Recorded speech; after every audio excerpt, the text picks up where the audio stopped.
ان کو ایک وقتی طور پہ دیا جاتا ہے جو سوشل ویلفیئر کا تصور ہے، تاکہ وہ کچھ عرصے بعد اپنے پاؤں پہ کھڑے ہو جائیں. لیکن یہ مستقل بے نظیر سپورٹ پروگرام ہے جو پاکستان میں خواتین کو دیا جاتا ہے. تو ایک سپورٹ پروگرام کی ہم بات کر رہے ہیں. ان تینوں چاروں چیزوں کو آپ اگر یکجا کر کے دیکھیں تو اس وقت جو ایک نقشہ بنتا ہے وہ بڑا ایک جو ہے نا دردناک which is like tragic kind of a map وہ بنتا ہے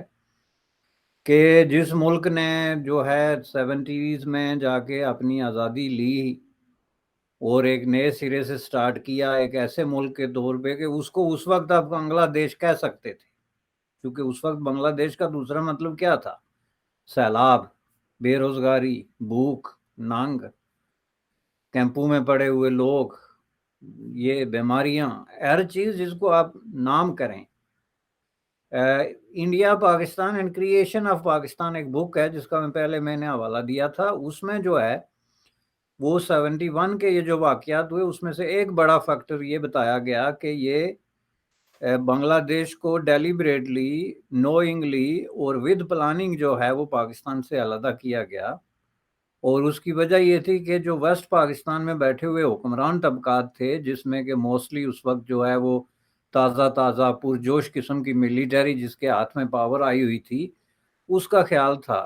کہ اگر ہم نے ترقی کرنی ہے تو اس کا واحد راستہ یہ ہے کہ بنگلہ دیش سے جان چھڑائیں. چونکہ یہ لاکھوں کروڑوں کی تعداد میں بھوکے ننگے لوگ جو ہیں